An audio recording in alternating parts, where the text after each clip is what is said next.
Two Series. This is Greg, and I wanted to make a concept video for you guys because in 2 I noticed that there's a lot of grinding videos, but there's not um, a lot of concept videos that can flesh out concept for new people, I guess. And today I wanted to talk to you guys about flop texture and optimal lines. But before I do that, I wanted to thank a couple of people for helping me with the PowerPoints and some of the images and Photoshop and stuff like that. So I wanted, off the top of my head, I wanted to thank Happy Pixel, who posts on Tubalist, who's a great guy. I wanted to thank No Idea, Charger, and JH1. They were very helpful in, fleshing out some of the ideas that I had for this video and helping me with the overall, like, checking the video and stuff like that. I put a lot of work into this, so I hope you guys enjoy. And basically what I wanted to do in this video is to kind of outline what flop textures are good to bet on against what opponents, and what is a good line. Like, some people always say, "Oh man, that's such a sick line, such a sick line." But what is a line? What makes that line sick? And what kind of lines should we be taking against people? Because what are lines really? Lines are just plans that you have for streets. Like when you see the flop, you should have a plan that you want to take for the turn in the river and what kind of cards come. Like if this kind of card comes, this is the plan that I have for that card. You should have those plans, and those are lines. They're like sick lines, and I think Joe has like some of the sickest lines I've ever seen.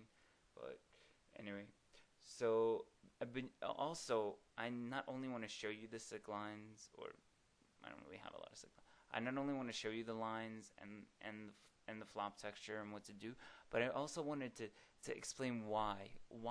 Do we do this? Why is this a good line? Why is this a good flop texture to see bet? Why is this turn card good to bet? Why is this turn card good to check raise on? I want to explain that to you because you have to understand that you have to understand the thought process, And to flesh that out a little bit, I wanted to give an example. So let's say you guys, like a little analogy. So let's say you guys go on a date with a girl, right? And it's an Asian girl. You go to dinner, right?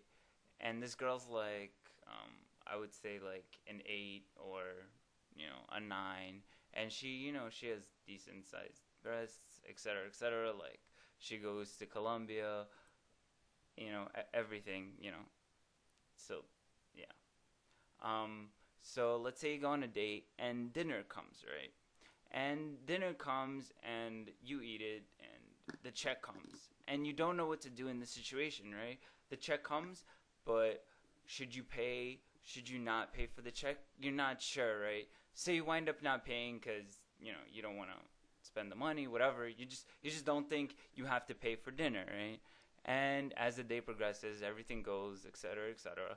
And, at the end of the day, nothing happens, right? So nothing came from this date with this girl, right? So you don't want to be results oriented. So you go to your friend Gil or Dasherman, let's call him Dasherman, and you say to Dasherman, man, I went on a date with this girl, right?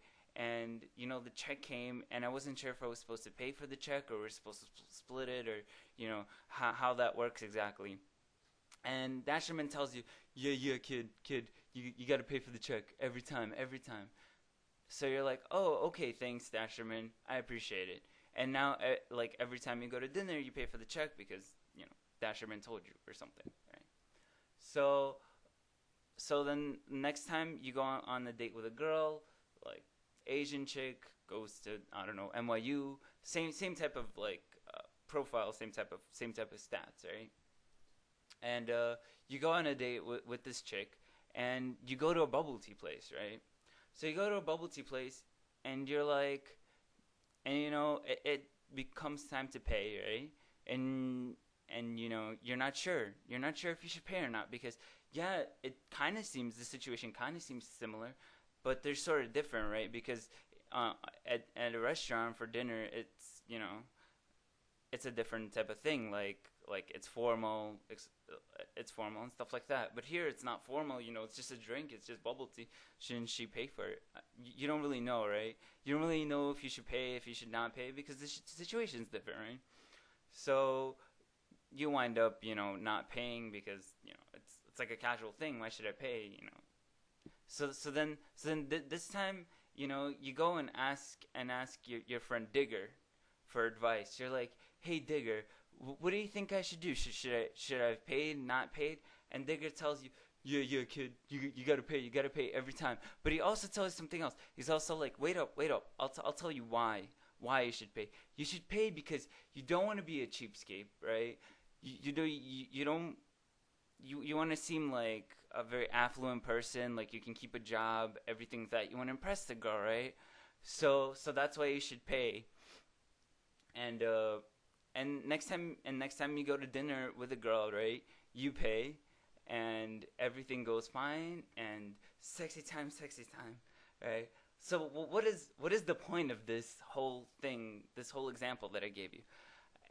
This analogy is meant to illustrate that you need to kind of understand the logic behind each play. So let's say for in this analogy, right, the girl was the villain, and the location was the flop. So like the dinner was the flop, and the bubble tea place was the flop, right?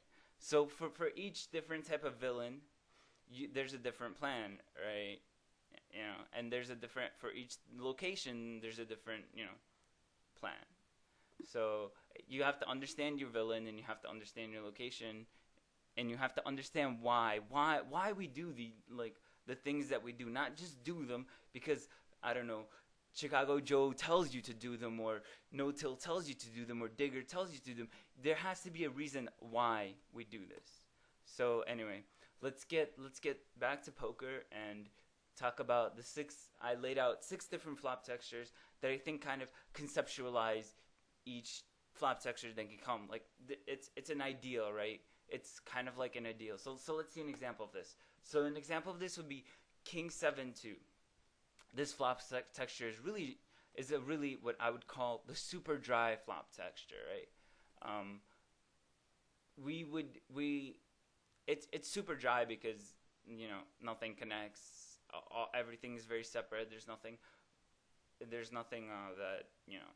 that connects on this flop. But yeah, it's super dry, and like if you were to post this and ask on the forums, like, hey, should I c-bet this flop? Everybody would tell you, yeah, 100% your range, 100% your range. But let's look deeper into this. But why? Why do we c-bet on this flop? Because as the pre-flop raiser, you are raising with big cards, ace, king. Think about it, ace, king, queen, queens, all the big cards you have, right? And people are calling you with suited connectors, low cards, and the fish are calling you with random junk hands, right? So if we think about this in terms of ranges, because you're raising with big cards, this flop hits your range more than it hits their range, to such an extent that you will always be c-betting this range. You will always be c-betting this flop, because the only thing that hits him, like this flop hits on his range, is 7s, 2s. That is it. I mean, yeah, he might call with a pocket pair, but we can always double barrel, right? So let's look at the next flop, and the next flop I have for you guys is 9-9-5. This comes up fairly often. This is what we would call like a paired board flop, and we would continue bet against on this flop against everybody again, against the fish, against the regs, against everybody. But let's think about why we continuation bet on this flop, right? Because he's calling with pocket pairs, suited connectors, and random junk hands. We already went over this, right? But this is kind of like a low flop, right? And it should sort of hit him. Since the board is paired, he's less likely to make a pair, right? So instead of like 3 cards that he had, like here, he could have paired his king if he called with some kind of random junk hand. He could have paired his 7. He could have paired his 2. Here he can only pair his 9 and his 5, right? And the combination of 9s goes down, right? It's only like if it's a reg, right? It's like 9-8 and like 10-8 suited and like pocket fives, pocket nines, right? That's it. That's the only thing that doesn't range. Yeah, he might call you with like sevens or tens or something, but we can always double barrel his board, right? If certain cards come, like I'll show you when we talk about some turn play. If certain cards come, we can double barrel those cards and he'll fold. Like if he calls here with sevens, right, which is in the regs range, I mean we can certainly bet the turn and he'll fold those sevens a large majority of the time. So this board doesn't hit at all like their range. It's very hard to hit paired boards, you know. Okay. So and usually in their range, you usually have a non-pocket paired type of hand, and usually it'll be like a suited connector or a random junk hand. That usually it's pretty hard to get pocket pairs. Is what I'm basically saying. So let's look at another type of flop. This is the King 7-8 flop. This is what we'll call the semi-dry flush draw flop. This is kind of an interesting flop, right? We will continuation bet most of the time because, as I've stated, for reasons in the King 7-2 flop, King 7-8, it's sort of like it hits your range with the big card, which is the king, but it also kind of hits his range a little bit more, right? So like 9-10 suited becomes a better like this kind of like flop that hits 9-10 suited, 5-6 suited, 7s, 8s, obviously. Some other like suited connectors like Jack 10, like all these kind of gut shot plus flush draw can call you here. Just gut shot maybe can call you. Some flush draws can call you here. It's kind of that's why we bet most of the time. But because we have initiative, because we would be raising pre-flop before continuation betting, right? Because we have initiative, we will kind of bet. Now here's the but why. It's because high card hits your range and it's two connected cards which hits your opponent range, right? So like the king hits your range, 7-8 hits your opponent's range, right?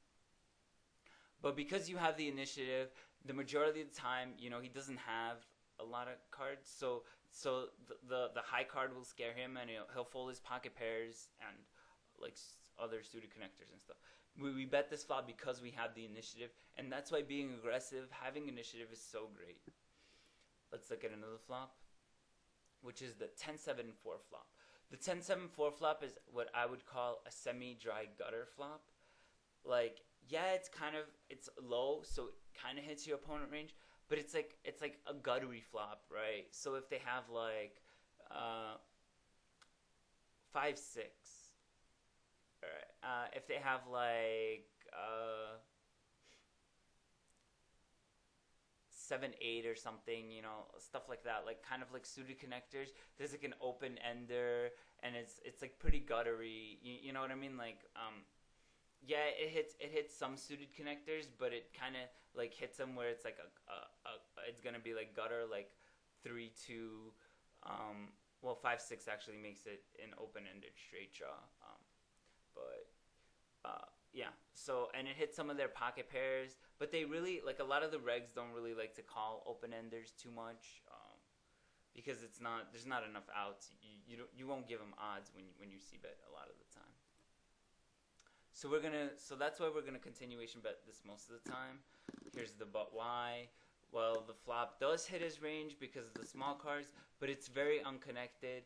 There are a few gutters, but that's about it. If he does call us with a pocket pair suited connector or random trash hand, we can always barrel them on, again, like, these are the kind of boards, like the low boards, if, like, regs call you, usually you can, like, kind of, like, double barrel them, and they'll fold a lot of their,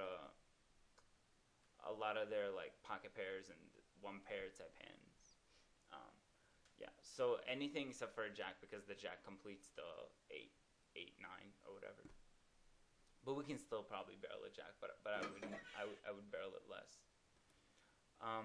Let's look at another flop. This is, I think, the 5th flop that we have. This is the Queen 9-6 flop, and the Queen 9-6 is kind of like wet and connected. It looks similar to the King 7-8 flop that we had, right? It has a flush draw, it has a high card, right? So we continuation bet this against, and I'll try to explain this more. We continuation bet this flop often against the regs and not against the fish. And I'll try to explain this in a way like, unlike the king 7-8 suited flop, all three cards work together in this hand, right? So unlike that, the other flop where the king is like totally to the side, right? In this flop, the queen actually works with the 9, so like Jack 10 would call here. Yeah, Jack 10. It's kind of like it's more connected, and the 6 works with the 9 because 7-8 also calls. A lot of 9s are sticking, like 9-10 would stick in still. You know what I mean? Like it's more connected. So therefore, there's a lot more gutter type hands that fish will call you with. All the suited connectors 4, 5, and up. This flop hits his range very hard, and it only hits our range with the 1 queen high card. We bet this against the regs because they're mostly watching the high card, so we can get away with it, right? So let's say the reg has like 6, 7, you know, or like 9, 10. The reg would usually fold if we bet because it's like a 1 pair type hand, so he doesn't really want to get, you know, called down 2 streets or 1 street with second or third pair. But unlike that, the fish will call you with bottom pair, middle pair, stuff like that. So this is why we bet this against the regs and not so much against the fish. Okay. So I mean, you could still, I would probably kind of see bet this against the fish, but I would do it less often. Let's see it. The next flop. The next flop is the wet and low flop. This hits everything, right? If their range is, we will officially call this the oh my fucking god, I hate this flop, but I'm going to check fold, but punch your baby. All right. So we never continuation bet this flop unless we have a set or an overpair, right? The reason being is because it hits their range 6, 7, 7, 8. It hits the regs range, you know, like 9s isn't really folding, although we can probably barrel that off. 8, 7, 6s, 5s might not fold, although it makes the dumb end. You know, 9s isn't folding because like if 5 comes, it's good. If it, you know, there's like a lot of this. There's a flush draw there. It's just a disgusting flop that like will not get a lot of folds because people will call with it because it hits all the low cards and the kind of like the only cards that might fold here are like 2s and 3s from the regs, right? So, but why? So like if you're asking me, but why? God damn it, you know, because I'm God, because I said so. Damn, you're annoying with all your but why questions, right? But seriously, this doesn't hit our range. There are no high cards here, right? And we're the ones with the high cards because we're raising pre-flop. We have the initiative. So there are low cards that hit pocket pairs, suited connectors, and trash, right? When I say trash, I mean if there's like a queen 6, he's calling with the queen 6, right? A fish is calling with the queen 6. So, I mean, it just and a fish like to call with kind of like over pairs on these kind of boards because they're like, oh man, if I make a jack, I'm so good. It's not really thinking about your range. And if you put some thought into it, if you think about their range, like, you know, that's always a good thing. So let's now turn to kind of optimal lines against fish for value.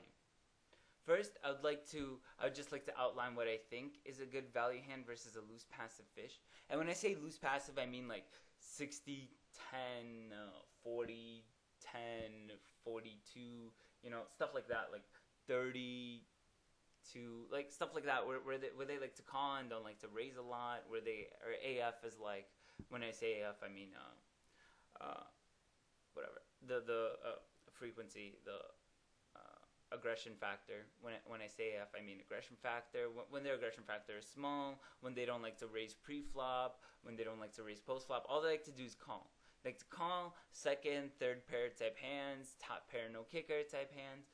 So what we want to do, what a good value hand against these type of players is I would say on a king 7-2, I would say something like king jack, because they'll call you with 7x, right? The fish will. They'll call you with any king. They may even call you with like 2x for 2 streets or something. So I would try with kind of like king jack or better, maybe even king 10 or better, although that's kind of marginal. I'd try to go for 3 streets of value. So I would try to go for like a bet shove kind of line. because they're fish and they're calling with worse. Uh, and you're gonna say to yourself, is it really that simple, Greg? And yes, it is that simple. You know the mantra of value bet, value bet, value bet. I mean, I'm gonna stress this against the fish as much as possible. The way you move up in stakes is value betting. Value betting the fish. There's so many fish at 10 NL, 25 NL, 50 NL, 100 NL that you can literally. What do you think the Nids do? They just, have premium hands and they value bet the fish. And what you need to do is you need to learn how to value bet the fish first, and then you need to learn how to value bet the fish thinner with, going for 2 streets with like second pair, stuff like that. So, you don't want to take my word for it. You want to see why. What I'm stressing here is why, understanding the why. So, on a King 7-2 type flop, the super dry flop that we laid out, what would be the best line on this flop? I would say it would be bet bet shove, like I stated in the reasons above. He can call you with King X, 7X, any pocket pair, and I would even add 2X against some fish. I would even add 2X. But wait, Greg, doesn't that contradict what you said about value betting? Yes, listeners, you are right. The fish will fold a ton on this board, right? Because we talked about c-betting this board, right? And we talked about, how this is the best board to c-bet against fish. But you need to bet this board for value, right? Because you want to get stacks in against him, right? If you have King Jack, King Queen, Ace King, a set of 7s, set of 2s, a set of kings, a set of aces, right? Even Queen, no. A set of aces, right? You want to get 3 streets of value, right? So, because we want to get 3 streets of value, and because he's calling with worse, right? We want to bet this, right? Because he's calling with 7X, because he's calling with any pocket pair, because he might even call with Ace X, right? On the flop, we must bet this because we want to get it in. We want to get it in against King 4. We want to get it in against King 5. We want to get it in against those King X hands. So in order to get in our stack against him, we need to bet all 3 streets. And I would see bet queens here for value, jacks here, just because he's calling with 7X, 2X, and any pocket pair. And if he raises on the flop, obviously, I mean, some lunatics like to do it, but if a loose passive raises you on this kind of flop, I would be hard pressed not to fold anything but a set here. If it's like a 62 with like no aggression factor at all, I mean, you could probably fold the flop, probably fold the turn even if you have like king jack, because they like to call, they don't like to raise, right? I think that makes sense. So let's look at the next flop. The next flop is 995. 995. So this is a paired board flop. What do you think the best line on this flop would be? On this flop, I would say bet bet shove as well. He can call you with any. He could call you with any overcards, as well as pocket pairs, suited connectors, and I mean, here's the thing. I'm betting this for value, right? But I think if you're raised here against a very, very loose passive player, I would probably fold. If he's even remotely capable of making a move where it's kind of like a little aggressive fish, I would definitely just call down this flop. Just call it down. Just press the call button. He raises, you call, turn comes, call, turn comes, call, river comes, call. Because let him bluff off his range. Like I would do this probably with like if I have set here, I'm still probably calling down, shoving a river. Do you see how I'm thinking like in terms of lines? So if I had queens here, I'd probably call a majority of the people down. Jack's kind of borderline, maybe. Although it doesn't really change. I mean, I would probably not do it with 10s or something, just because he could have jacks there. But yeah, so, if a loose passive fish raises you, though, I'd be hard-pressed not to fold. Let's go to the next one, which is the King 7-8. suited flop. This is the semi-dry flush draw flop. What would you think the best line here is? I would say the same thing, bet bet shove. He can call you with even more here, right? That's why we almost always bet this and not always, right? Because he can call you with king x, 7x, 8x, flush draw, suited connectors, like straight draws, pocket pairs. And again, against the loose passive, I would probably fold to a raise. I know that sounds tight, but when a 60-0 raises you, or like a 65 raises you, I mean, you have to. But it depends on the fish. Obviously, you need to read. Will the fish raise a flush draw? I mean, if the fish is capable of raising a flush draw, just get it in with, king jack or better. Let's go to the next slide. And the next one is 10-7-4. Semi-dry gutter. I'd bet bet shove. Queen 9-6. Bet bet shove. Do you see what I'm saying against fish? This is why it's easy to play against fish. Because they like to call, they don't like to fold, and when they raise, they usually have two pair or better. Against some fish. Some fish like to do with flush draws, but again, that depends on your read. And 6-7-8, bet bet shove. Right? You're always bet bet shoving against fish because you want to get 3 streets of value in, you want to get stacks in. Fish like to call. So just if you have a good value hand, just get all 3 sheets against the fish. This is what they like. Okay, here's how I'll set it up for you, guys. Honestly, this is what they like to play pre-flop. This is what 60% of their range looks like. I know like some of the numbers are like off because like they like to play 3, 4. But I just put 60% into Poker Stove, as you can see right here. 60% into Poker Stove, and this is what they're playing. Like right here, this is 60%. Do you really think they're folding anything? If they flop any kind of pair, do you think they're folding? No. 40%, probably not. 30, they might fold something. But if the fish has over 40 VPIP, I mean, just bet shove. And they'll call you down with like, I've seen fish call down with like second pair or bottom pair or something. And it's just so ridiculous. You don't want to lose value. You want to get it in. Okay. I don't want to hear your excuses like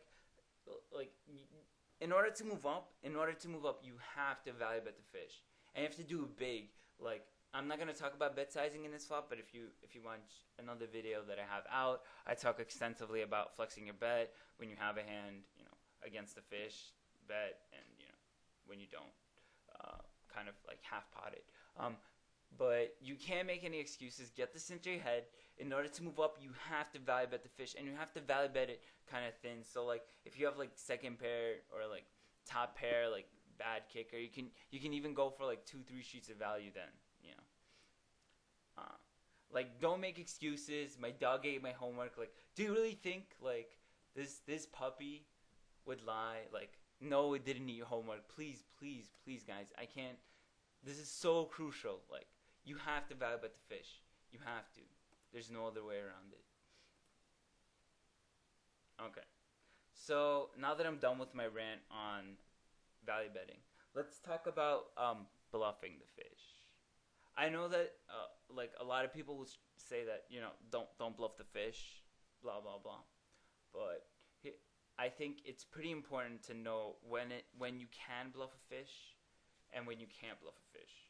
So let's look at some kind of general examples that I would like to, like 2+2 like says that you can't bluff a fish, but if you're scared, I'm here for you. Not really, but yeah, you can bluff on certain cards on the turn, like on certain boards, like that board, like we talked about that before.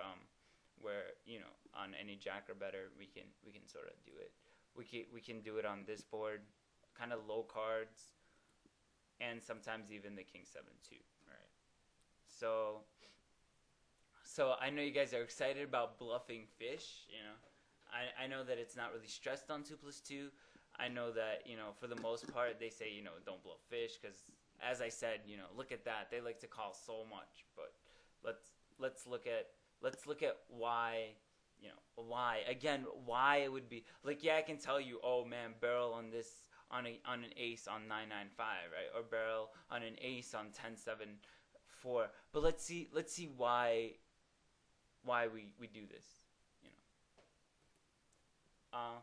You can double barrel wild cards on low flops, cards such as ace, king, queen, and jack. But why? Well, because fish are scared. Wow, fish are scared of overcards. If if it hits our range, like, okay, the overcard hits our range, right? Like a ace, king, jack, queen. I mean, fish don't think about that. Regs do though, and but if kind of like an ace comes, they'll be kind of scared because you know you raise pre-flop, and they're usually scared of ace king. You know how like they always say, you know, fish put you on ace king. Well, when an ace comes, you know, well, and they put you on ace king, don't you think it's kind of good to bet there, like to make them fold? Because they'll be like, oh man, ace king or ace queen, you know, it's probably folding. And like if a queen comes, they'll put you on ace queen or something. Yay, the imaginary ace king. Oh, how much money you've made me think you. You know, like an ace comes and you just like almost automatically barrel against anybody. It's pretty cool. Like like they'll fold a ton because they'll be like, oh man, ace king, oh man, that donkey, and they'll call you a donkey, right? They'll be like, oh man, that donkey hit his ace, oh man, that's so terrible, I can't call. I have, you know, like on, let's say like 995, oh man, I have like pocket twos, I can't call because he has ace king, oh man, that sucks, you know. Well, and if this certain fish doesn't, you know, fold to this type of bet, stop. If he's calling with pocket twos, pocket threes on 995, stop. Don't double barrel against this fish. Do it once and forget it. Now you may think, wait, Greg, you're a hypocrite. You told us to bet shove the fish. So what do I do when a king comes on the turn and he won't fold often? Why am I betting with my value hands such as ace king if the fish will fold, right? So I don't know if that kind of makes sense, but when I tell you like bet shove, right, on like 995 or something, you know, if I tell you that the fish folds if the king comes, right? If the king comes and you bluff there, the fish folds. But if you have ace king there, right, you know, you see bet the flop and then you have ace king and the king comes and you actually have ace king. Well, if the fish is gonna fold there, right? If he's gonna fold that spot, why should I be betting my ace king? Wouldn't it be better to check? Well, no. And this is a huge reason. I'll explain why. But I wanted to give, you know, when I was thinking about this question, because this is kind of like a contradictory question, right? I mean, we're betting that king if it comes for value, and we're betting it as a bluff, right? So, you know, I was thinking about this question. I started asking a lot of my friends on AIM and stuff like that. And, you know, Charger gave kind of like a simple, you know, kind of like a simple, good explanation, right? He's like, well, because he might call with worse. Obviously, you know, if you bet the king, he'll call it with worse. Because let's say on like 995, let's say he has tens or something. Let's say he has stubborn eights that won't fold. Well, against the same player, we would want to bet the king, right? Because we want to get value from those tens, and we want to shove the river because we have top pair, top kicker against the fish. So in order to get stacks in, we need to bet this turn. But Greg, I still don't understand. How come you're betting the same spot for value and as a bluff? It makes no sense. Well, let me break it down for you. Let me kind of like break it down for you even more. I know a lot of people have this problem with this concept. I had it too. I know a bunch of people messaged me about this concept. So let me kind of break it down for you. I mean, I bothered a lot of people. And no idea like came up with this, with a really, really good kind of explanation. When we're bluffing, we're doing so because we think villain has a weak hand. And we think that if we make him fold often enough, our bluff will show profit, right? Ace king, he has pocket twos, pocket threes, pocket sevens on 995. He's folding. Usually, sometimes he's not, but if we think he has those kind of hands, and often enough, if he puts us on ace king, he'll fold them. So let's say in the same exact scenario, same board, 995. same fish, right? We have an actual hand. This time we have, ace king instead of a random air hand like whatever we had, like queen jack or ace queen, something that doesn't hit, right? We just have air. The fact that we think villain has a weak hand has not changed. But we bet because our hand is nearly always the best, so missing out a value whenever we actually do get called is burning money in a way. We need to value bet the street because we want to get stacks in against the fish who will stack with a lot worse hands, right? Does that make sense? I hope it does. In both cases, villain is going to call or fold an equal amount. It's just that one time we want to call and one time we don't. Just because a spot is good for bluffing does not mean that it is not good for value betting. When we value bet our top pair, when we hit it on the turn, it's bittersweet because we have to bet for value, but we also not getting called that often just because on dry boards, villain is not going to have anything so often. So I hope that kind of sticks, but to kind of even quantify that even more, because I just want to stress this concept, because this is the same concept that goes through c betting. Like I have ace king on king 7-2, like I always c bet this flop, and he folds all the time. Well, why am I c betting? We're c betting the same kind of concept. Now this will surprise you. This fish's stats were 24-6. Still kind of loose passive. And I could have had a better hand to demonstrate this, but usually they fold on these type of spots or they raise these spots. So here I actually had a hand where I had fives, and I c bet the flop, and it's a paired board, obviously like 9-9-5 or whatever, but here it's 4-4-2, right? And this great card came, right? So this is kind of like a quasi hand, right? He's folding any overpair that he called with, right? So any like king 10, ace king, any kind of overpair that he called with, he's calling here, right? I mean, he's folding here, right? Because if we bet this, he has an overpair, he's folding. He might even fold sixes, sevens, eights, stuff like that. So I'm basically turning my fives into a bluff of sorts. And I just want him to fold overpairs to sort of like protect my hand so that another overpair doesn't come on the river, stuff like that. But if I had air hand here like ace king or jack 10 or something, right? I mean, it's the same thing. I would bet this turn, right? So here it happened that he had king queen. So what does this say about the fish, right? This says that fish like to call with overpairs on these set flops, overpairs, pocket pairs, stuff like that, random hands. And if this doesn't hit, the queen doesn't hit, he's folding. Like I've had tons of spots where I just barrel that card and they fold. I mean, if you want to message me about this, or I'll just give you a bunch of hand histories where the fish just folded. But here he actually had queen jack. So let's look at one more thing about fish. They don't like to bet. So he has queen jack. He's pretty satisfied with just checking it down.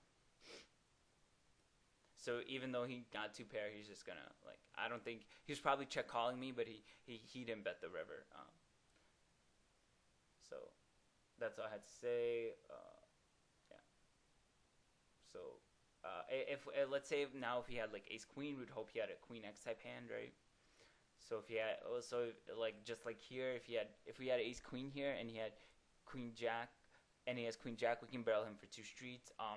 If he even has something like tens, maybe he calls with tens. Maybe he calls with jacks here for three streets. You don't know because it's a fish. He's calling. I just want to stress that. But the majority of the time he is folding on this turn. I mean, it depends on the fish though. I mean, the read, you need a read. Okay. So let's look at kind of lines against regulars and like what I would call tags, tag fish if you want to call them. Kind of some are 2+2ers, some are not. It's kind of like, like 14-10, 14-12, stuff like that. Unlike fish, playing against regulars is quite different. They understand the game better, right? Some of them can even think in terms of ranges, although I wouldn't go that far. you can't just bet shove versus them, right? They won't call you down without a monster. Like, they won't call you down. You can't just bet shove. Although sometimes you can. I mean, they will call you with worse. They will call you with like uh, worse, but usually they won't call it. So so they sound kind of tough, right? So is there a way to trick them into giving me their money? Of course, there's a way. You can use other lines that will confuse them and make them spaz out, right? Because the standard line, because micros are so filled with just fish, and usually you'll be at a table and maybe you'll have two regs at like a 50 NL table, maybe like three or four, not even like three regs at a 100 NL table. Like if you have more than four regs, you need to get up and move, because at micros there's just way too many fish, right? So against regs, unlike against fish, we need to do things to kind of spaz them out. I know YCG Rider kind of stressed that to me, where for regs you need to spaz regs out, and you need to value bet fish. So just remember that, spaz regs out, value bet fish. Okay. Before we continue, I just wanted to outline what type of hands you would be looking in to get 3 sheets of value in. And when I say 3 streets, I mean stacks. You get it on the turn or something. I would say you need 2 pair or better.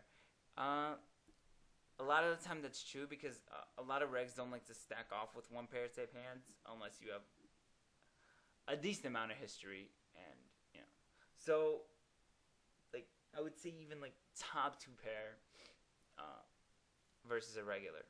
A nittier one. If it's like a lag or whatever, you can just call them down. I mean, here I'm talking about initiative, betting, stuff like that. Although sometimes you can get it in with top pair type kicker, ace king on ace xx versus ace queen. Sometimes they like to get it in like that, but usually if you get stacks in versus a reg with only top pair, you won't be in great shape. This isn't always the case. If you have a decent bit of history, they might call you down with worse.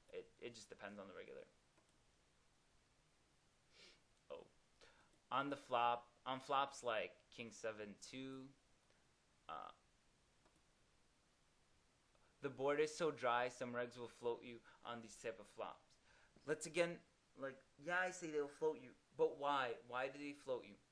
Because you're check folding the turn that meant to be turn. Sorry, guys.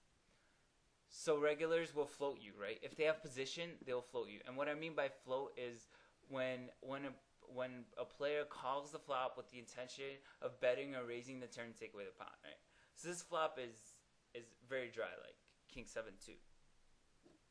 It's so dry that we are c-betting this flop 100% of our range all the time against this type of player. And regulars, if they're thinking on any sort of level, if they're not nits, if they're kind of like tags, right? Which are hard to find thinking regulars at 50 NL. Like you will know most of the thinking regulars because they'll be posting on 2+2 and they'll be in the threads. So on this type of flop, we're c-betting with all our range, right? But we're check folding the turn, right? Because we usually don't have a hand, or if we do have a hand, it's like pocket 5s or something that can't stand any heat if we free bet the turn. So a majority of the time we will be check folding this flop. Sometimes we'll double barrel because we know they're floating, and then it gets into like a little game. So most of the time we're check folding, right? So what does that mean? That means that they're floating you a pretty large majority on these type of flops. And these type of flops are kind of like I explained, ideal flops, so like ace 7-2, queen 7-2, stuff, unconnected kind of dry flops, right? So after thinking about that, right, they're floating us. So what's a good way to extract money from them? Like if they don't have, king queen here. And if they do have king queen, they're betting the turn anyway for value. Let's say we have ace king, right? Since they'll float us a lot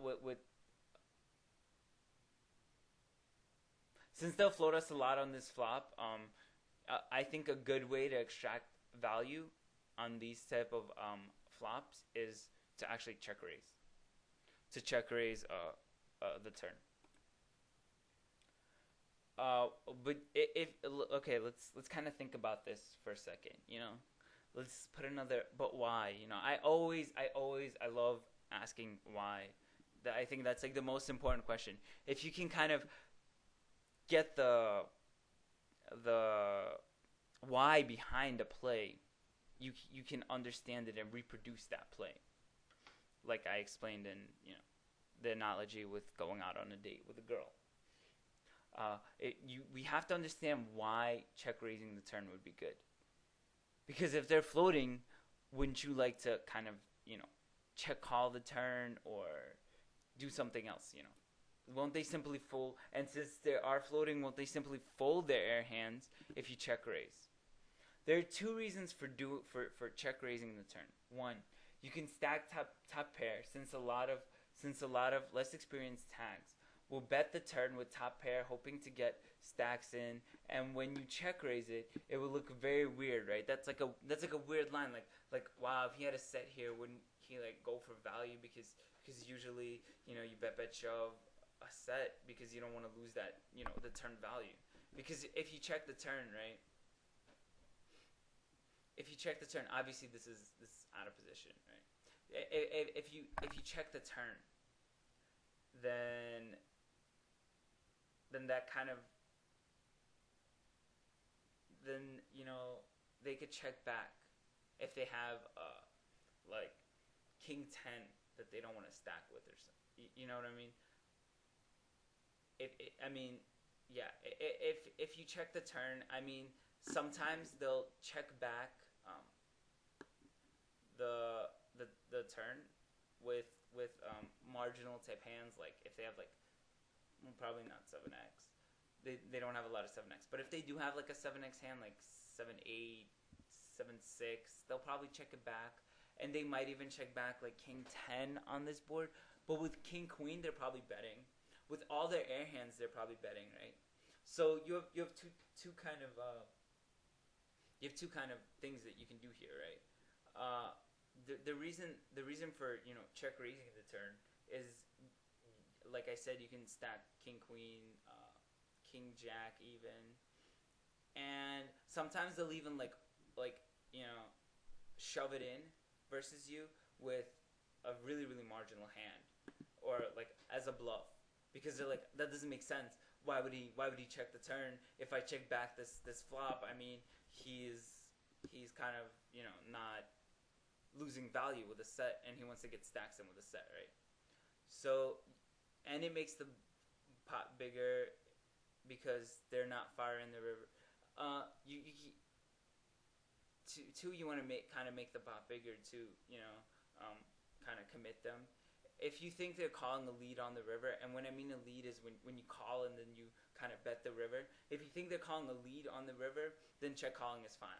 Like if you check and then call and then lead the river, it's fine. And if you think they're bluffy enough to fire the river with another bet, I don't mind check calling the river as well.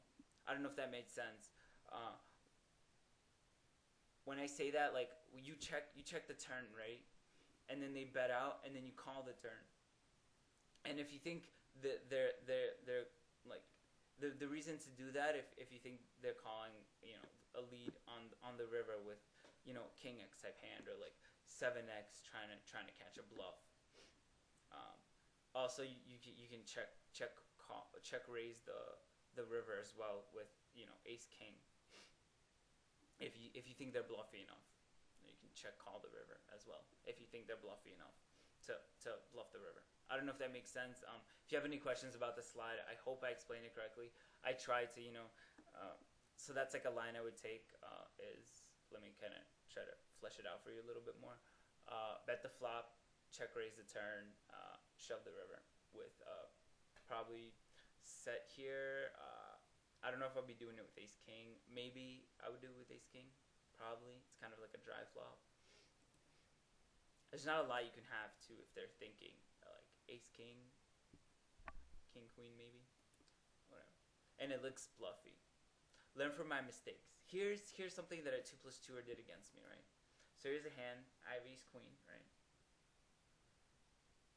He bets. I call. Standard c-bet. He kind of had a wider range open than a lot of other people. That's why I called him position. It's not the point. Okay. And the turn comes. He checks, and I bet about what it looks like 2/3 pot, he raises me, and I'm like, what? What, fives or sevens? Are you serious? Did you seriously have fives or sevens, right? And I'm like, that's kind of fishy. So I call. Plus I have the flush draw, so I'm like, I'm gonna suck out. Blah blah blah. So I call, and he shoves the river, and I call because I'm basically bluff catching here. Because I have the top pair, good kicker.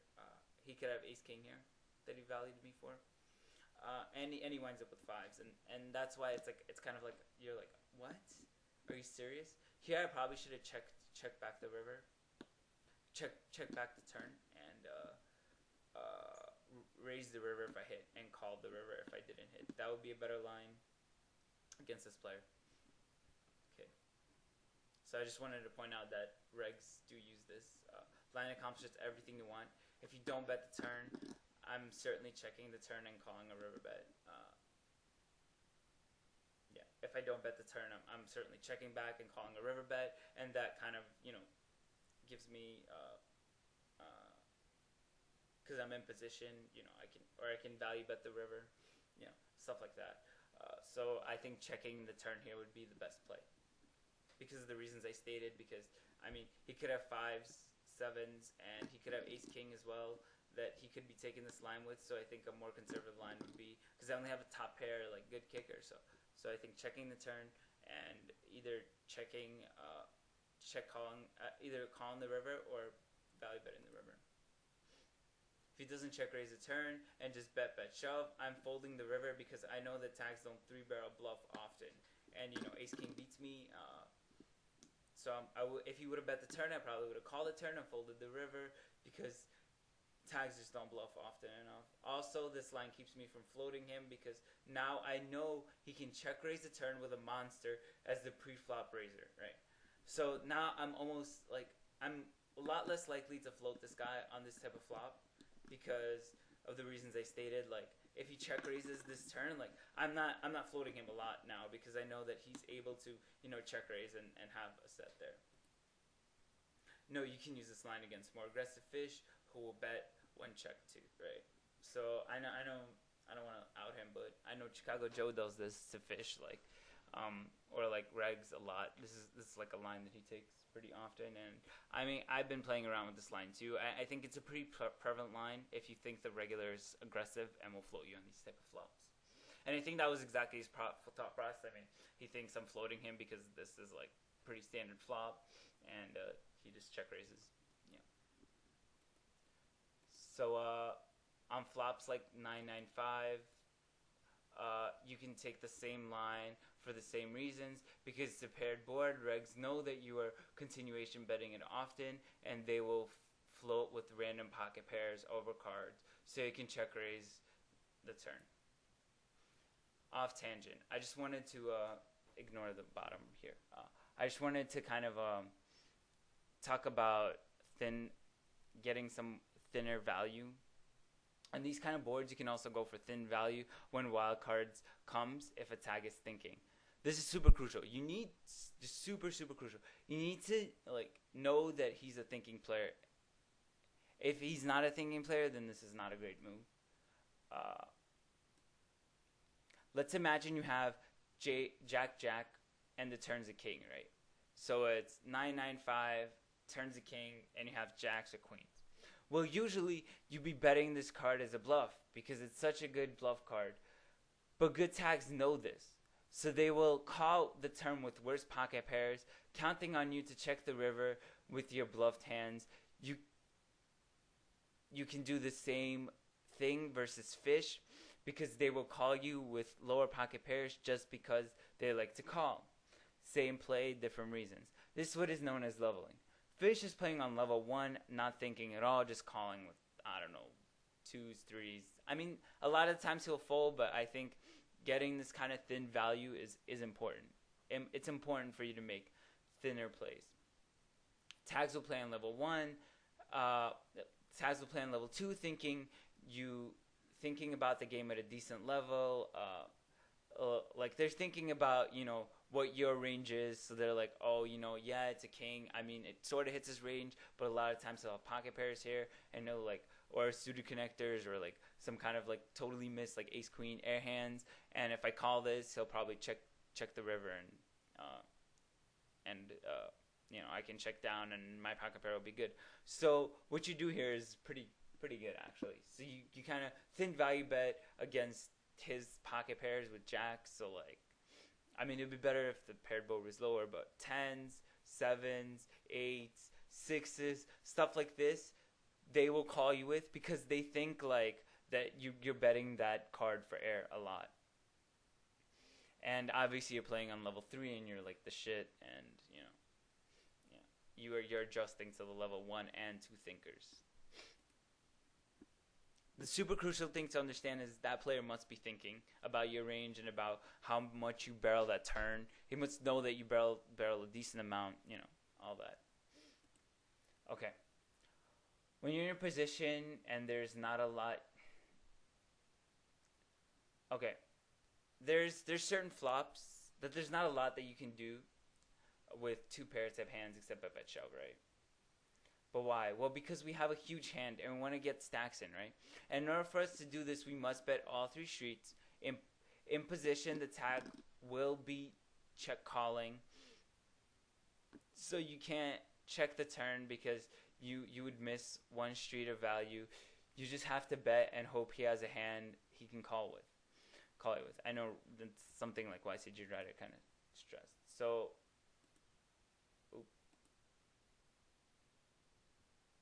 if we have a 1 pair hand, what we can do on these dry flops is check back the turn, bet the river, or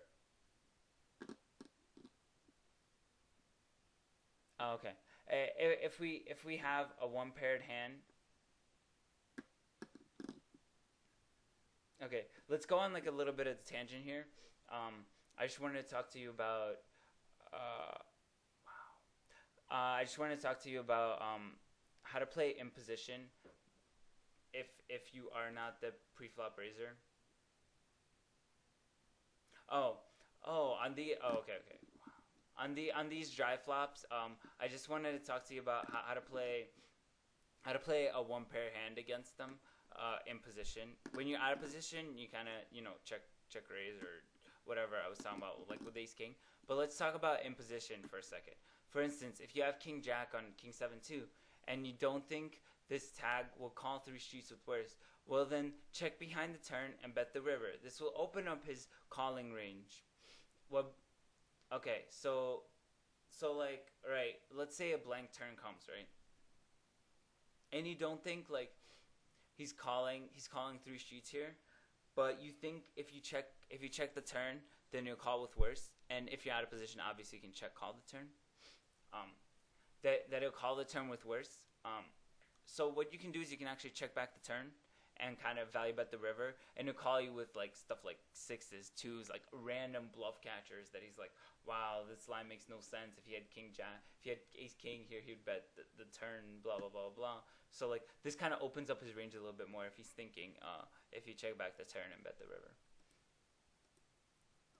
On flops like king 7-8, queen 9-6, 10-7-4, 6-7-8. I mean, you almost always have to bet the flop and the turn because you want to give the tags a chance, because you don't want to give the tags a chance at a free card, right? So like let's say they had a flush draw and they called you on the flop, thinking that they could probably take it away on the turn, or like I don't know, whatever they're thinking, like, oh, 1 time let me hit, or they're gonna check raise, or they're gonna like raise or check raise the turn or something. So you don't want to give them a chance to draw free, right? And they might be drawing here a large percentage of the time, or a decent percentage of the time, right? So you kind of, if you have a big hand, plus you want to kind of get stacks in, you kind of want to bet this flop, and so you bet, and depending on the river, shove or try to check down. Like if the river comes really gross, I mean, you could check back the turn, you could check back the river, or like check fold the river, or, try to check down. like if a flush hits or something, or like if like a blatant like 4 card flush hits or something. A lot of regs won't simply call down flush draws or draws of any kind because they know they don't have the odds to call down. So therefore, they'll play the draws more aggressively. So usually with draws, they'll probably get it in on flop or the turn with big draws. With small draws, they might like call the flop and try to get a free card on the turn. So even if the sickest card hits, you can shove your set for value, right? Versus the reg, I'm saying. Because they don't usually call down 2 streets with with a um with a kind of flush draw. So you can usually like, kind of if you know he's the thinking tag, you can usually like shove the river and they'll call you with worse top pair type hands or whatever they think, you know, whatever they're thinking. Maybe have this. Oh, of course, read intended. Okay, so this is probably the weakest portion of this whole thing because I just don't bluff that often. I know I have like a crazy image, but I don't bluff a lot. So this is probably the weakest point of the whole slide. I just like to thank Chicago Joe for that. Anyway, you can double barrel flops like King 7 8, 9 9 5, 10 5 4. But why? Most regulars at micro stakes are aware that other regulars continuation bet with 100% of their range on these flops and then simply check fold on almost any turn. That's meant to be King 7 2 instead of King 7 8. Sorry about that. So what do they do to counter it? They float and call the flop and check down or bet the turn, right? So what I mean by that is, like we've seen, like regs like to float. And we stated why they like to float, because we're betting with 100% of their range and check folding a lot of turn cards. They know that you rarely hit. They know that you really rarely hit these flops. So there must be a way to counter that, and to counter that is calling with kind of like pseudo connectors, shitty cards in position, and taking your way on the turn on these type of flops. So what you can do on these type of flops is kind of just double barrel them. It's kind of standard, like if a king comes, double barrel them, and they'll fold some of the time, and they'll call with worst, and they'll call like some of the time, but a lot of the time, the regs at 50 and 100 and 25, they'll just fold the turn if you double barrel. So you is simply double barrel any high card, right? Okay. So, I mean, I know I didn't put a lot of like lines on like bluffing regs because I just don't know a lot of good lines. Maybe when I get better, I'll update it. But right now, I just wanted to give some credit to some of the people that helped me that I started giving credit to at the beginning of the video. I like to say thanks to Happy Pixel, who proofread like a lot of this slide and just helped me with ideas and talking to him giving me feedback. If you want anyone to talk to about kind of like theory stuff or hand or something, this is the guy you should bother. I'd like to thank No Idea. He also helped me a lot. Just thinking through all some of these stuff becomes very standard for us, but in order to make the slide, I had to think through all this stuff. I like to thank Charger in 09. I mean, this guy is like the nicest person ever. Literally, if you want any question answered, right, this is what I do. If I want something answered, right, I go on AIM and I literally type in Y into the chat box, right, and like Y, and like after I type in Y like 3 times, he gets me the answer. Like it's the sickest thing ever. Like, if you ever like want to talk to anyone, this guy is super nice, super good. I would go with Charger. I'd also like to thank JH1. He helped me a lot with he didn't like not a lot, but all the graphics and stuff that you see here, that was JH1. He did the whole thing. So thank you JH1 for helping me. I just like to finish off by saying like a little thing about moving up also. When you're moving up, try to build a network of friends that you can talk to on AIM. I know 2+2 is great and everything, but for discussing hands, it's kind of dead. Like there'll be someone that'll come in and be like, raise X amount, and then bet this, but they won't give you why. They won't give you why.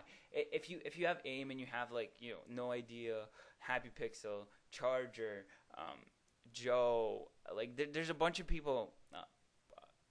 Fear is power. There's a bunch of people on 2+2.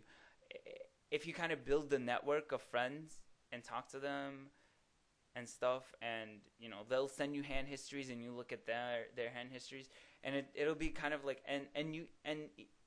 and ask them why they think this is good. Even if you think they're worse than you, they could have some kind of idea that you never had. They'll be like, check raise the turn. You'll be like, what?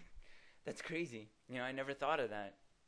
Turn his hand into a bluff. Charger showed me a hand where he's like, he showed me a hand, and I'm like, oh, this, I kind of check fold this, and it was like a 3-4 card straight, and he's like, oh, I think you could raise this and turn it into a bluff, and it's like, wow, really? On this board, on this 4-card straight board, yeah. So stuff like that, and the way you do that is just message people, follow the good posters, just build a network. That's important for moving up, I think, and everybody's nice. I mean, you can message me, ask me any question. I think you can message JH1. He's always willing to answer questions. Chart, anyone. Happy Pixel's always super, super nice. Everybody's super nice. So just use that and get your answers. So, and obviously this is me, pimpin' in Spain. So thank you for watching this video, and